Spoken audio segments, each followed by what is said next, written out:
Welcome, everyone. Thank you so much for sharing this summer evening with us. It's great to be together. I'm Heather Sprouse. I'm the Ohio River Coordinator here with the West Virginia Rivers Coalition, and I'm calling in from Hurricane, which is a small town in Putnam County. So tonight we're going to hear from our panel of advocates about successes that we achieved during the past legislative session and how together we reach those goals. We're also going to be talking about the hard work that it takes to achieve successes in advancing policies that restore and conserve what we all hold dear. And so as we move along, we encourage you to be thinking about what it is that you value, what motivates you to do this work. So I'm going to also encourage folks to hit that mute button at the bottom left corner of your screen if you haven't already. Thank you, guys.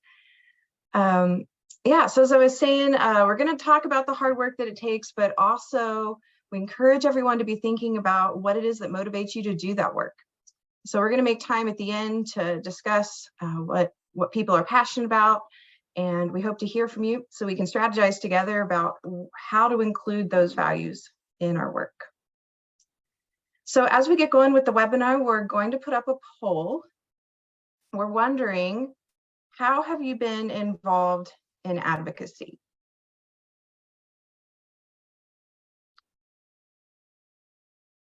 So I'm not seeing the poll up on my screen. Are other people able to see it? Yes, the poll is launched and the answers are flowing in. Great, thanks, Jenna. So while you respond to this poll, we'll briefly discuss some basics of how the webinar works. So just some quick Zoom reminders. Please mute yourself using the mic icon on the lower left corner of your screen. And also please note that we are recording. So if you don't want your face in the recording, please feel free to turn and keep off your camera. There will be several opportunities to ask questions. So during those times, feel free to unmute yourself or raise your hand if you have a question or would like to join in the discussion. And also feel free to put any questions or comments in the chat, and we'll be monitoring it and have time set aside to discuss questions and also responses. So as we're finishing up that poll, I'll quickly go over our agenda. So first, I'll describe a poll about advocacy that we conducted over the winter, and we'll detail some common themes from those responses. And then we'll move into a presentation from our panelists about the successful approach to advocacy that we've developed and how, working together with advocates like you, we achieved 2023 legislative successes. And so we'll share some specific examples of our policy wins. So we'll hear from our panelists about ways to further engage as an advocate, and we'll share an action that you can do now. And we'll leave time at the end and hope to hear from you. So please remember to be thinking about what it is that you're advocating for, and we'll leave time open at the end to discuss that, and we'll be available to answer questions as well. So we're excited to get going, but before we do, let's see what folks had to say in the poll.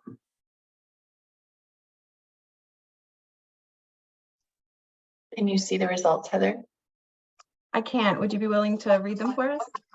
Yes, I can. So how folks have been involved in advocacy.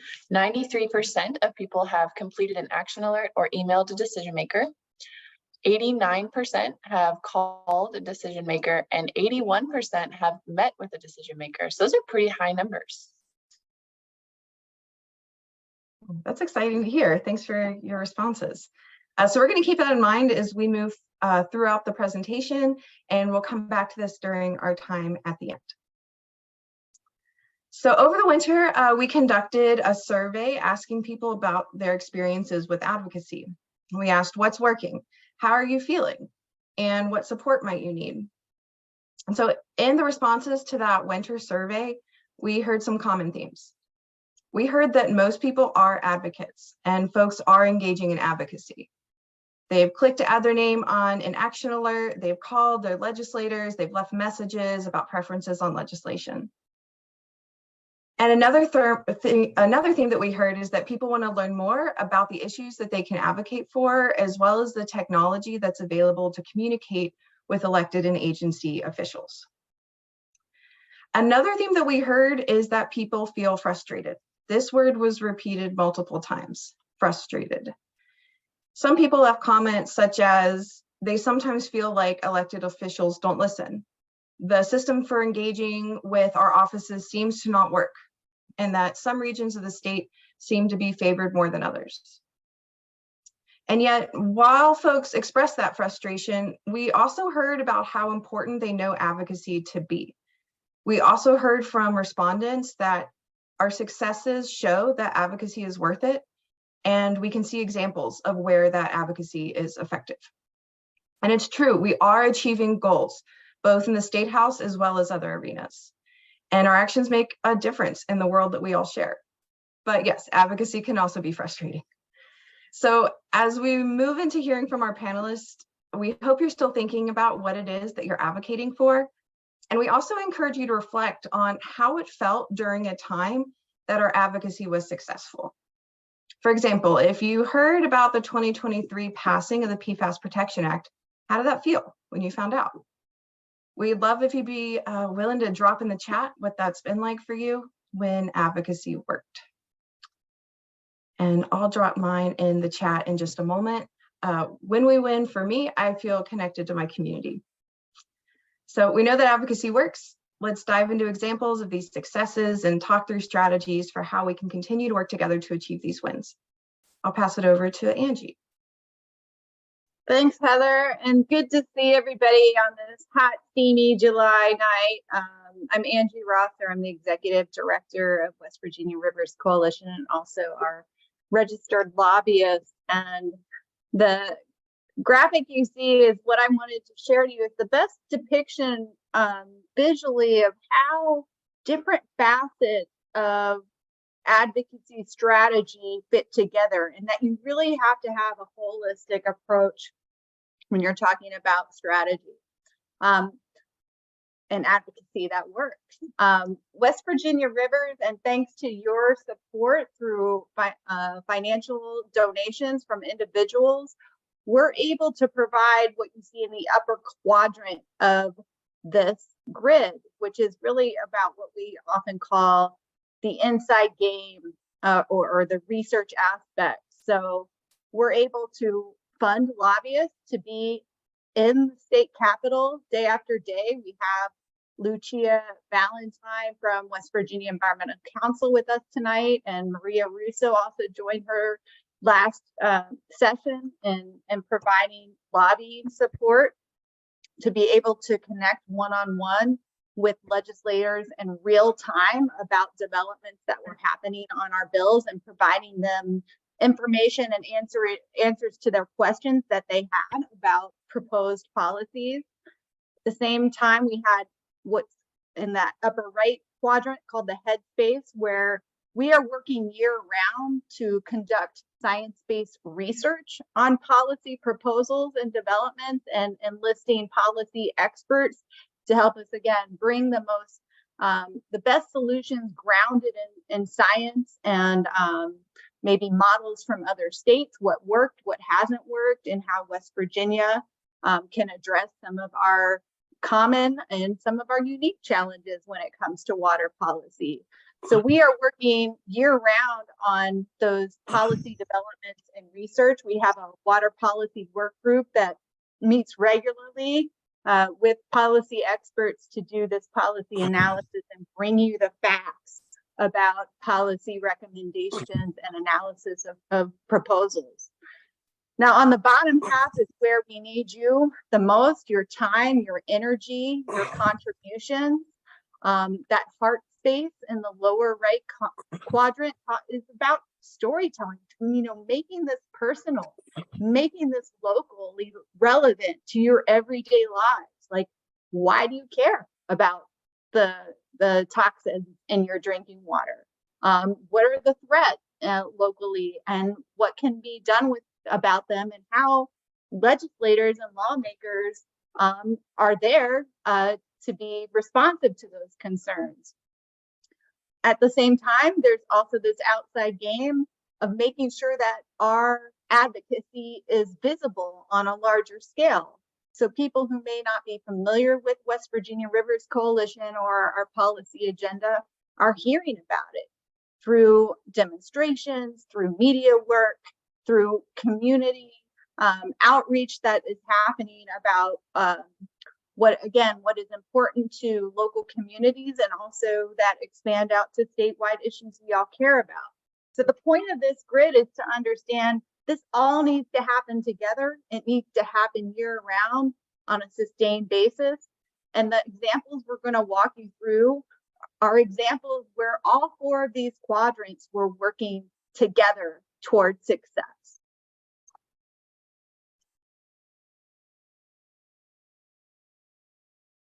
Thanks, Angie, for outlining how we approached advocacy. I'll talk about one of our first successes, which was the PFAS Protection Act. So as many of you know, the PFAS Protection Act passed this past legislative session and was one of our major successes. And even though it was passed in 2023, really this piece of legislation has been a multi-year journey. So you can see on the timeline here that our journey to the PFAS Protection Act really started kind of in 2019 when the film Dark Waters was released. When that film told the story of the lawyer who brought the court case against DuPont for contaminating the drinking water in Parkersburg. And so this film really raised awareness to the dangers and the prevalence of PFAS as highly toxic, many times cancer-causing chemicals that West Virginia communities are exposed to. And then in 2020, the West Virginia legislature passed the Senate Concurrent Resolution 46, and that was a resolution that mandated that DEP and DHHR test for PFAS in the source water of public water systems throughout our state. The results from that round of testing were released in 2022, and the results showed that PFAS were found at dangerous levels in the source water for about half of our public water systems, 130 out of 279.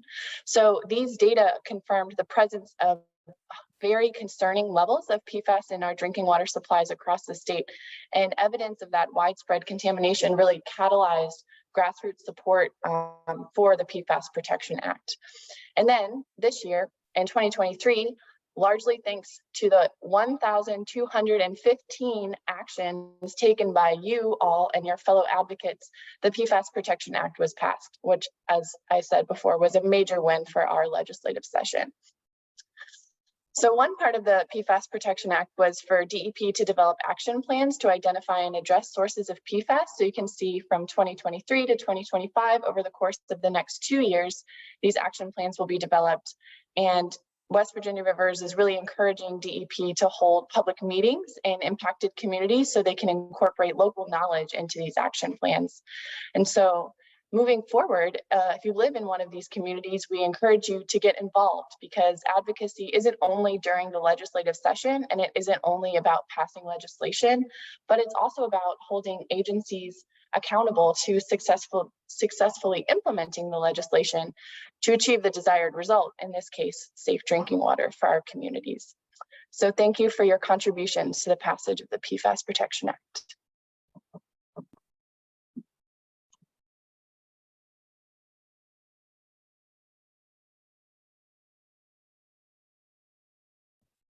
All right, hello, my name is Morgan King, and I'm the Climate Campaign Coordinator here at West Virginia Rivers. The next success that we want to talk about is an exciting development that came in this past legislative session, which is where we were successfully able to secure more funding for the West Virginia Department of Environmental Protection's Office of Oil and Gas.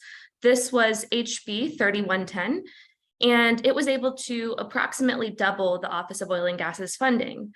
And the reason that this is important is because we have well over 75,000 wells of active oil and gas wells and abandoned oil and gas wells. The abandoned oil and gas wells are at about 6,500 across the state. And we only had approximately 10 inspectors to cover all of those. So as you can imagine, that ratio of inspectors to wells is quite low, and it's actually the lowest compared to all of our surrounding states. So by being able to double the funding for this office, we're able to approximately double the number of inspectors.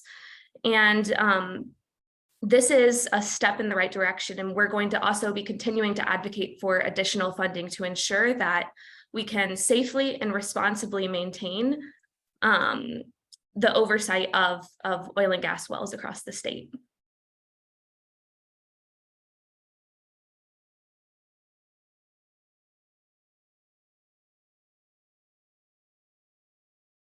Hi, I'm Mike Jones. I'm the Public Lands Campaign Coordinator for West Virginia Rivers. Delighted to have everybody here today. Public lands was another success that we had in the legislature this year. As many of you may know, the Cabhuelingo forest experiment of allowing motorized trail was up before the legislature to be renewed. That piece of legislation in a committee, there was an attempt to amend the legislation or the proposed bill to add a provision that made it motorized trails in all of our state forest. At that point, our advocates and the outside game that Angie was talking about started contacting the legislators, and after a number of emails were sent, that amendment to the legislation was defeated in committee. The bill went to the Senate, was passed, went to the House, and on the House floor, there was an amendment proposed to prohibit any other motorized trails in our West Virginia public lands of state forests, state parks, and rail trails. And again, we called on you, the advocates, and in less than a day and more than 400 people responding, sending emails to their legislator, to their delegate, that amendment was adopted by the House and ultimately concurred with and agreed to by the Senate. Could you click the slide, please? So when you responded, when we needed you, we got the protections for our public lands that prevented the expansion of motorized trails, and consider that to be a success. Next slide, please.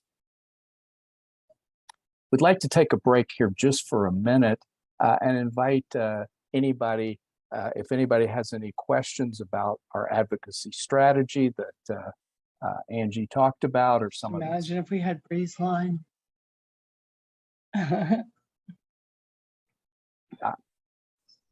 I'm not sure what Breeze Line has to do with this, but if anybody has any questions about our advocacy strategy or success, if you raise your hand, Maggie's going to be checking in chat to see if anybody posts any questions.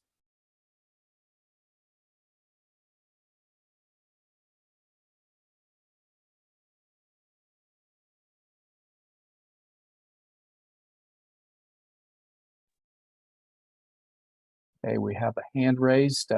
Jim, if you could go ahead and unmute yourself and ask your question, please. Thanks, Mike. I'm curious whether you folks have advocated for individuals contacting their elected officials individually, or if you prescribed certain email texts and encourage people to relay a prepared message to those folks.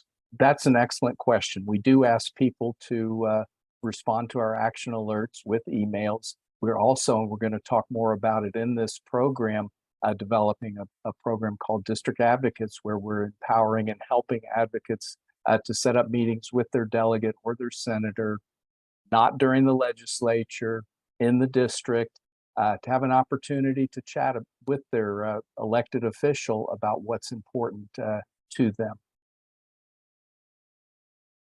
Could I expand on that? Oh, I was gonna say when the action alerts, they do have like the pre-written text, but many times it's editable. So we encourage people to personalize the email, and they can change as much or as little as they like. So we like to give a framework and then encourage folks to personalize it from there. Yeah, thanks for adding that, Jenna. That's important. Betty asked a question in chat, how much was done outside of the session with legislators back home? We consider advocacy a year-round program, and that's what we're developing with the district advocates, to have those personal relationships by constituent to elected official to talk back home about what's going on. Chris says, I don't have— Can I add on to that, Mike? Yes, Betty? sure. question. This is really important, not just for the outside game and inside game. I mean,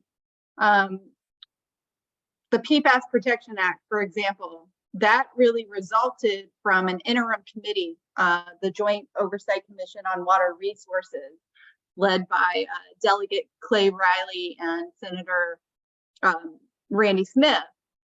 When they started taking time during the interim learning about the scope and of the PFAS problem, and decided they wanted to do something about it, and talked with them over the course of a year to put a draft bill together, an approach, and being available as a technical resource as legislators were crafting a solution. So yes, as well as it's so important for them to hear from folks back home, know that we're also working in tandem to provide solutions and research that help reach those solutions that are practical and move us forward in cleaner water for all. Great, thank you, Angie. Chris asks in chat, I'd like to know if you have specific resource with suggestions for dealing with a particularly unsympathetic delegate. When we do our district advocate program, there will be a staff person in each policy area that can work one-on-one with you about approaches that might work and contacts that might work. We will certainly help people through any type of situation that they may face in their area. David said personalization is important, but are they actually read? And thank you for that question. We hear repeatedly that they are read and they are considered. 2 sessions ago in a bill, one representative said we created the biggest stir in Charleston over that particular legislation. We got the same kind of feedback in this past session. So yes, these action alerts and emails are very important to send. But as David points out, different David, phone calls to your delegate and senator are critical.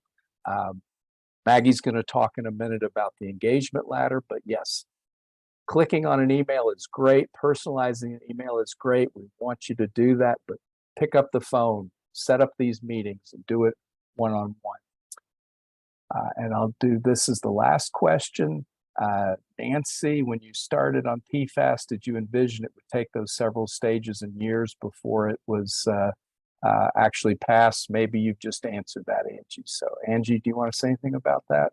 Yeah, I think, we wanted to present to you all the timeline that Jenna reviewed to really emphasize this fact that advocacy is a long-term process.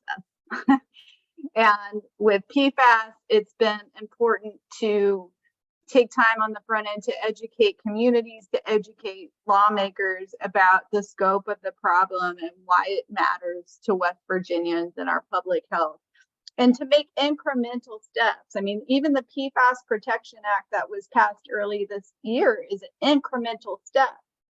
It mandates that action plans be developed across the state, but then we're going to have another conversation as community members and advocates with legislators about implementing those plans and what's going to be the cost of those and what kind of resources are going to have to be committed to those. So it is ongoing. It just feels like in 30 years, almost 30 years of advocacy I've been in, we're never quite there. It's always an ongoing process. And the idea of incremental measures of success are really important. And, just to underscore, I think it was one of the David's comments about phone calls and the actions taken that harken back to the PFAS Protection Act example. I mean, one of the phases of advocacy and policy making is to generate sponsors and get your bill introduced. And what we found is that when legislators were hearing from their constituents back home that this was an important issue for them, they were very interested in becoming co-sponsors. And we had a dozen more than a dozen co-sponsors in each side of the Senate and House who signed on. And that was because they heard from people back home. So I just wanted to make sure you all knew that it really makes a difference when they're hearing that their constituents, their folks in their community are paying attention and are making a specific ask of their legislator to support a specific legislative proposition. And Jim, thank you for posting the links, for talking to, and Jim makes a good point. Don't be afraid of talking to staff, because staff are sometimes the contact that you're going to get. Always be polite and professional when you talk to staff or representatives, or for that matter, anybody else. And we'll close out this part of the question with Marcia's comment. Isn't it more effective to contact the committee members rather than our personal district elected officials? And the answer is yes, both. At certain points, bills are in committee and the committee members are important. But as Angie pointed out, the hearing from the constituents back home builds interest, builds support, builds co-sponsorship. So both are extremely important. So now I'm going to turn it over to my colleague Maggie, who's going to talk about the how to become more involved and the engagement ladder. Thanks, Mike. Hi, everyone. If you are like me, hearing about legislative victories might have you a little fired up and excited about kind of what we can do next. So we're going to go over this engagement ladder before I hand it back to Mike to talk about kind of those next steps.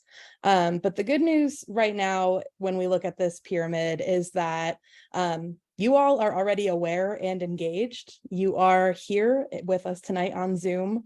So we know that you are aware of the issues, you pay attention to what's going on locally, statewide, and nationally, and you're engaged just by being on the Zoom call. But if you follow us on social media, when you like, comment, share, save a post, you're helping us expand our reach and reach more people to take action with us, and just raising awareness and helping us in a really big way. So please keep engaging with us in that way. I'll drop some of our social links in the chat now for you if you're not already connected with us. But that's a really great way for us to grow our audience. Now for the next tier of our platform, in the beginning of the poll, it sounds like a lot of you all are some seasoned advocates, which is some really great company to be in. So the next tier is digital advocacy.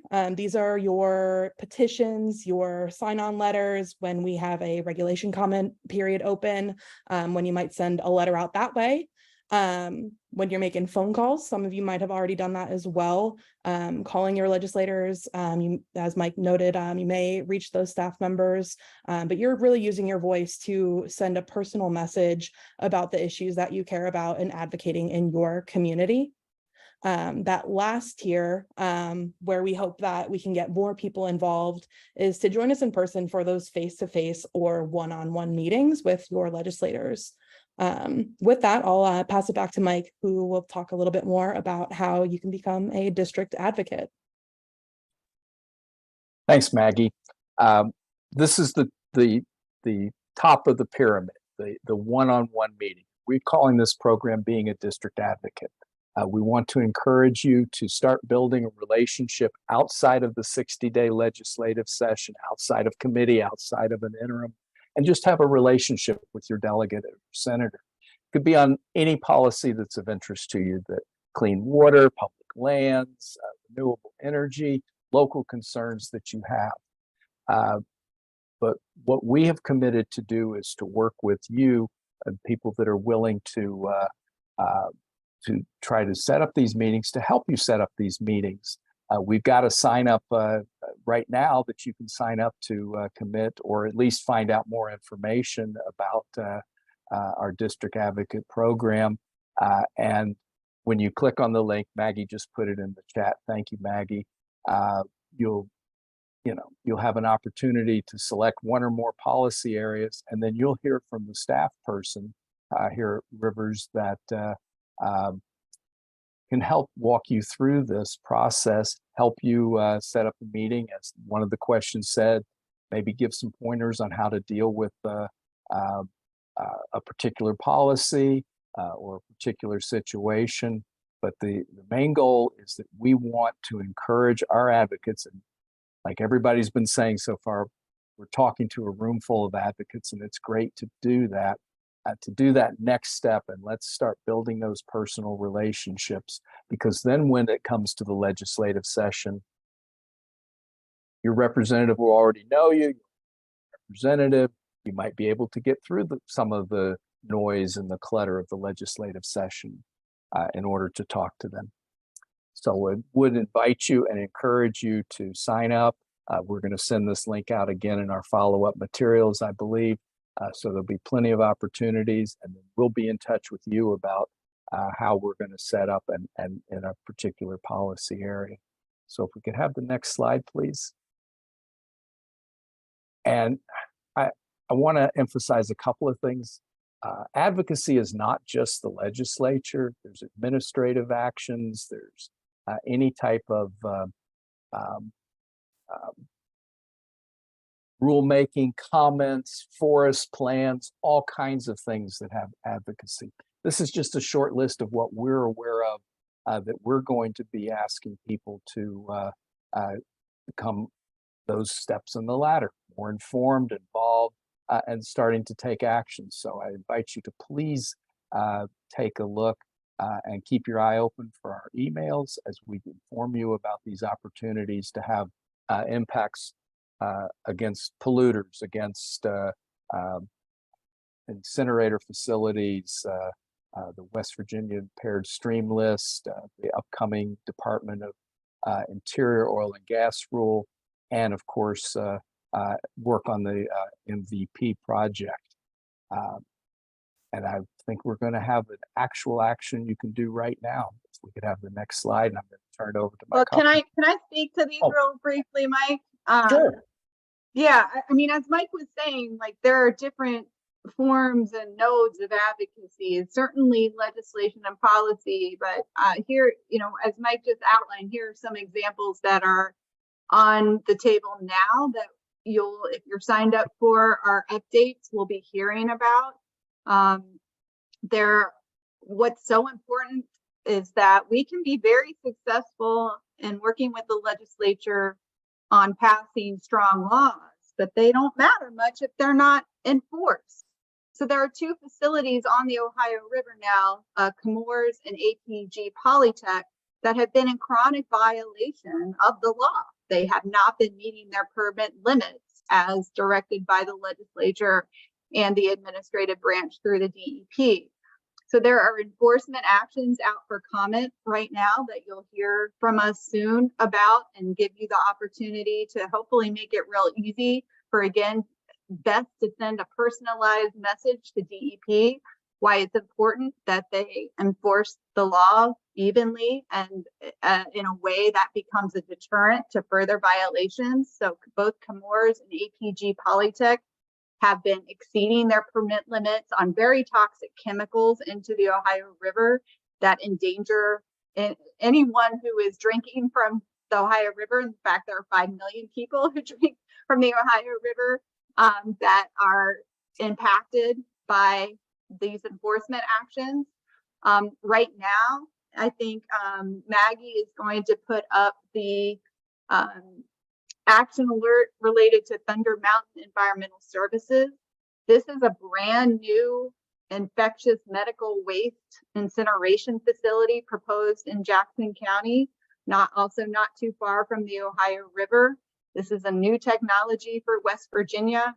And there are ways that you, again, contact us about what we're learning about these types of new facilities. I saw Jim Coatzen on the call to call him out. He's our resident air expert with West Virginia chapter of the Sierra Club, who is doing more in-depth analysis of these incinerators. There's also one on developing in the northern panhandle of West Virginia near Follansbee, and also one announced for Kanawha County. So again, it's when we see these new types of polluting industries entering our state, it warrants valid questions about environmental impacts and community impacts. And your involvement is one way to make sure that West Virginians and impacted communities are informed about these proposed facilities, and that the permitting agencies know that you have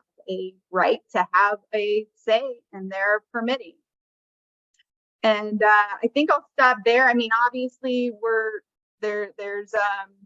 we'll be getting out an action alert about our impaired streams list, which is really important. The EPA just issued a comment period that is disapproving West Virginia's approach to impaired streams, which is very important because once streams are designated as impaired, they're entitled to plans and resources to get them back onto the road to recovery. This has been a chronic problem in the state of West Virginia, and it's only come with citizen pressure from groups like ours, from people like you, to make sure that West Virginia is using the best science to identify these impaired streams and make sure they don't get left behind. And this is particularly relevant where coal mining has been a stressor or a factor in impairing streams and not making them as healthy as they should be. And I guess the oil and gas rule is it's a federal rule, but it affects federal lands that we're hoping it can be a model to show that we can address some of what are called the bonding problems with our policies in West Virginia that has led to us having a monumental problem with unplugged wells in our state. We could learn a lesson from legacy mining, where the mining bonding program has been insufficient and left us with a lot of liabilities when it comes to cleaning up abandoned mine lands and mining pollution. And we simply want to stop this problem from perpetuating itself. So this is another area we'll be asking for your help to comment to the Department of the Interior, tell them it's past time to address the bonding problem for oil and gas wells. And then finally, the Mountain Valley Pipeline is right now still in legal limbo as far as I've heard. But because of an act of Congress, there is the prospect of 549 stream crossings happening in West Virginia and Virginia very quickly. And we need all the help we can get from advocates and volunteers to be the eyes on the ground to make sure that the oversight is adequate so that damage to our waters and communities are minimized. So we just wanted to include that volunteer. We have a volunteer monitoring program. That's another form of advocacy. It's another form of serving your community, of protecting your water by just keeping an eye on things. And if you fill out that form and that's an interest area of yours, you'll probably hear from Jenna about ways to get involved with our Stream Watch app, which makes it real easy for people across the state to be able to document what's going on our rivers and streams. And we can take that data and make sure it's followed up on, so that, again, that we're minimizing harm from illegal activity that might be happening across the state. Thanks, Mike. Take the action, add your voice. Yeah, Maggie. And Jenna, thanks. There's the MVP monitoring form. That's great. Thanks for all that information on those. And Maggie has put in the link to take action right now. And I'm going to turn over to Heather to talk more about this action alert.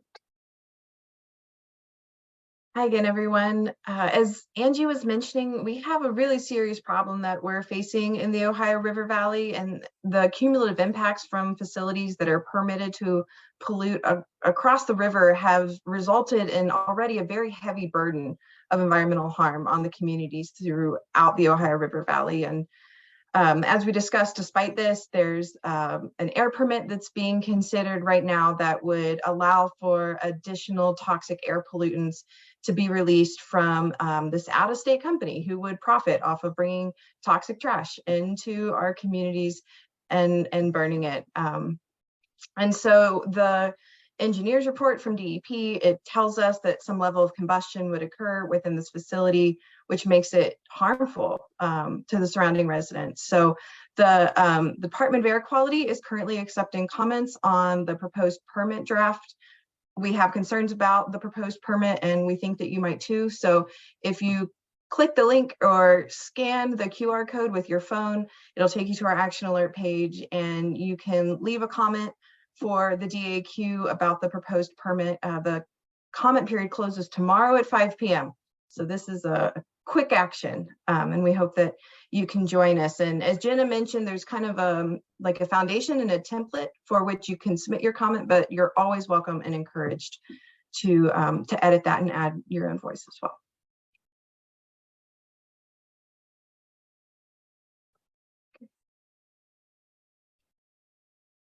Jim, I see your hand up. Is it okay if we wait just a couple more slides? Great, thanks so much. So tonight we have had a great discussion, and it has demonstrated that advocacy can be challenging, even frustrating, but also that it's effective. Building a base of supporters that are passionate and educated about issues can take years, and so can building those meaningful relationships with our decision makers. But our successes show that it's worth the investment. Leading with science and facts, working both inside and outside as a collective of concerned citizens, it works. And to make it work, we need you to climb this leadership ladder with us, and we are here to help. So earlier in the webinar, we encouraged y'all to think about what it is that you value and advocate for. What motivates you to invest precious time and energy? What are you conserving and protecting? So we'd welcome you dropping that response in the chat, or come off mute, raise your hand, share your response with us, and let's chat about how we can work together. And we can also take questions at this time. So I'm going to drop what I'm advocating for in the chat and then turn it over to Jim and then open it up for questions and discussion. Can I interrupt just a second? There's been some discussion in the chat following up about advocacy and our techniques, so I would encourage you all to read that. But Jim? I was just going to follow up very briefly with the Thunder Mountain Environmental Services medical waste incinerator permit, where that comment is due tomorrow. If you are worried about one thing, the dioxin emissions from burning, incinerating, removing plastics is the big scary monster. And the company's own data suggests they could have a much lower emissions limit. I would urge folks, if they're going to comment, I get scared about dioxins. Thank you.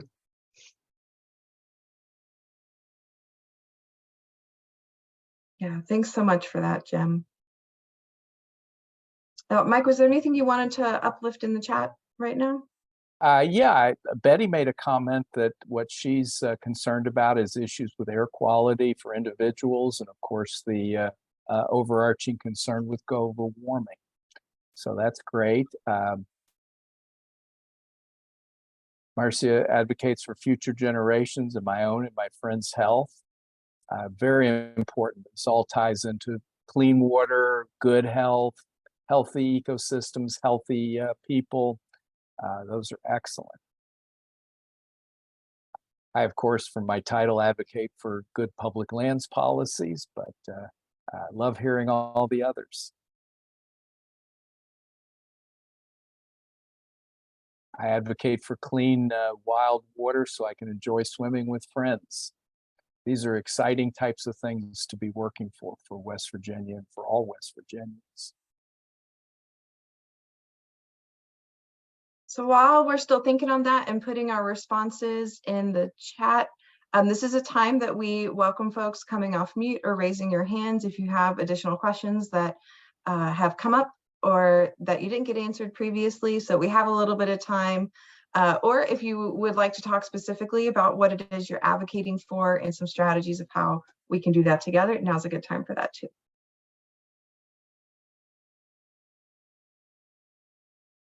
I see Jenna put in the chat, I advocate for nature and future generations. And David said public lands, the headwaters for our rivers and streams. So a lot of what we do over here at Rivers. So you're in good company on that one for sure.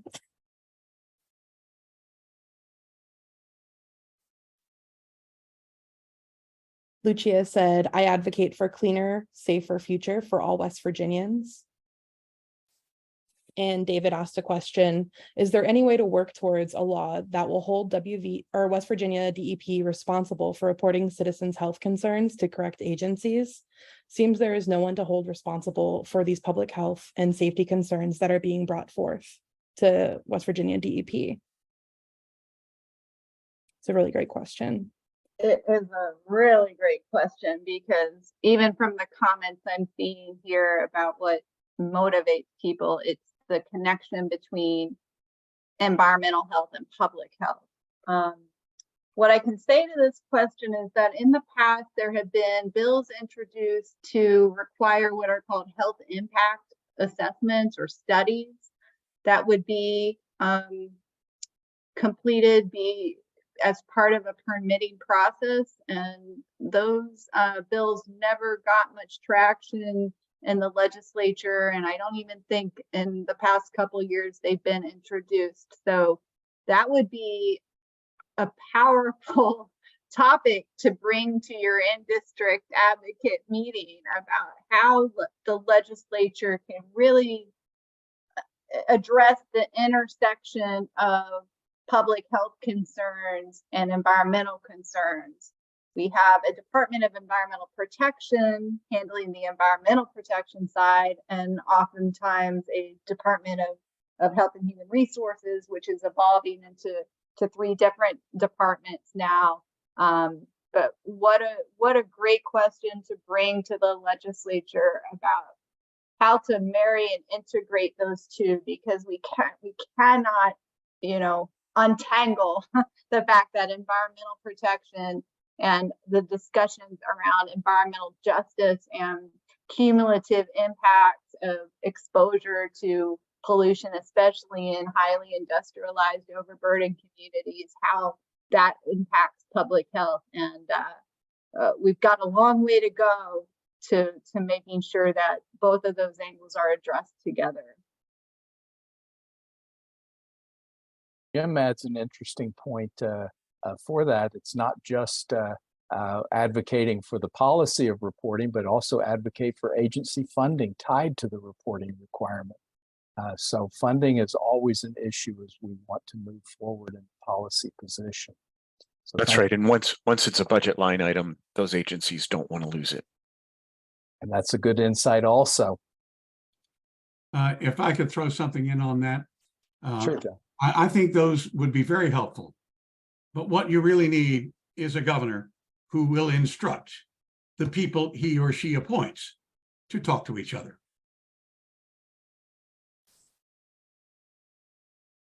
Thank you for that comment.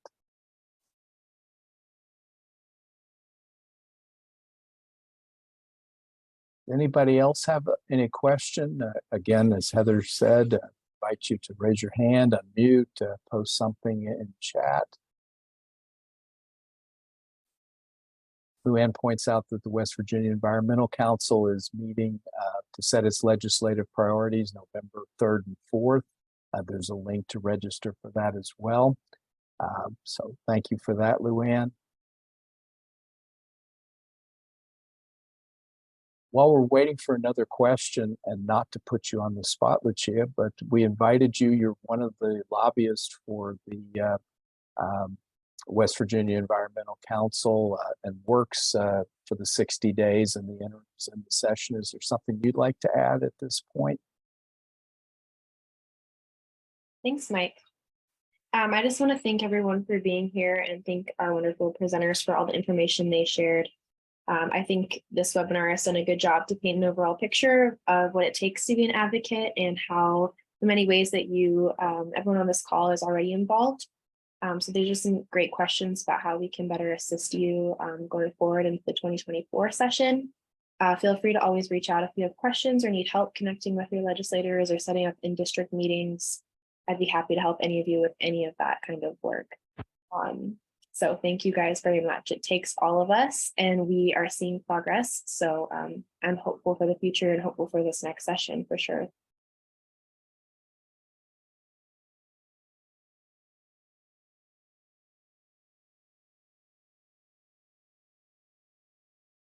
Thank you, Lucia.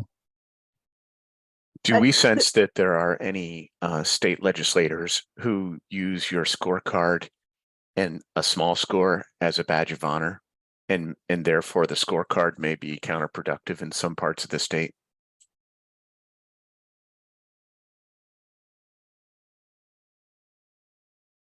So in the what- chat, I put up a link to the Sierra Club scorecard for 2021-22. Basically, it's a listing of all of the votes that legislators made on environmental bills during those years. We're hoping to get 23 up soon, but it's not a trivial task. I'm not aware of anybody who looks at it as, looks at a low score as a source of pride. There are a few legislators that are doing well that do talk about it. That's good. But knowledge is power. See how they voted. Yep. Thank you for sharing that. That's a Sierra Club scoring, but we appreciate you sharing that. Thank you. And to Betty's question about, I mean, we are already hearing about the election cycle we're in. West Virginia Rivers is a 501c3, so we are a strictly nonpartisan entity. We do not get involved in the electoral side of advocacy. There are other groups that do, including Sierra Club and West Virginia Environmental Council is 501c4s. But what we can do as advocates, community members, as 501c3s is, again, let candidates know that clean water, a healthy environment, a climate future for next generations is important to West Virginians. And what's interesting when we, see polling around clean water, it is very supported bipartisanly. The more we can help bring attention to these issues as something that is important to how folks relate and understand candidates' positions on things is very important. And Jim has his hand up. Yeah, just carrying on from that very important point, Angie. I posted something in reply to somebody else's comment, but one thing we can do in a polarized legislature is reach out after the primaries and send messages to all candidates so that when they're out there at those Rotary luncheons and elsewhere, they're mindful of these messages and they think about the entire audience that they're speaking to. But then if you can be really clever about demonstrating nuance, demonstrating community and business return on investment, and those tangible things and less emotive, you will get people who are normally your opponent starting to consider a way to carry your message.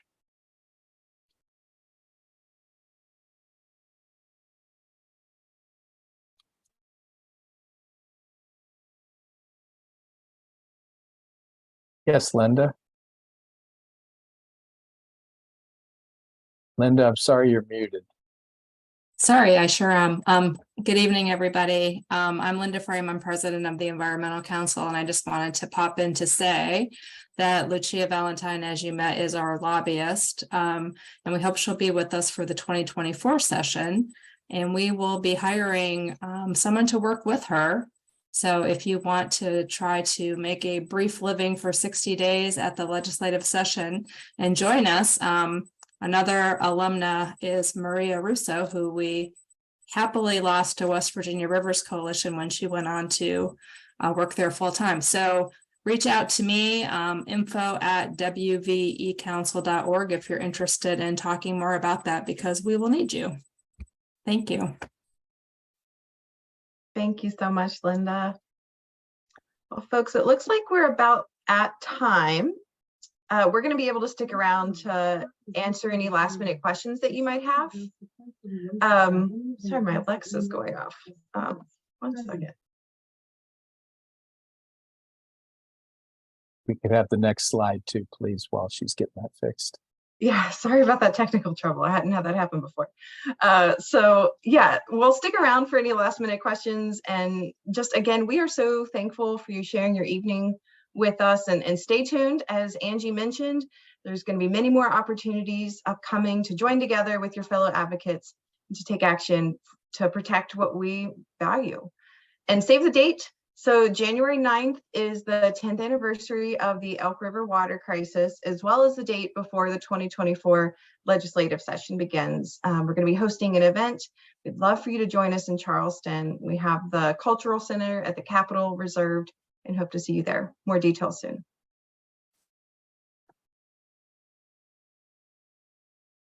And Linda pointed out that February 13th is E-Day, so let's get that on our calendars also. And again, thanks everybody for attending, and feel free to reach out at any time.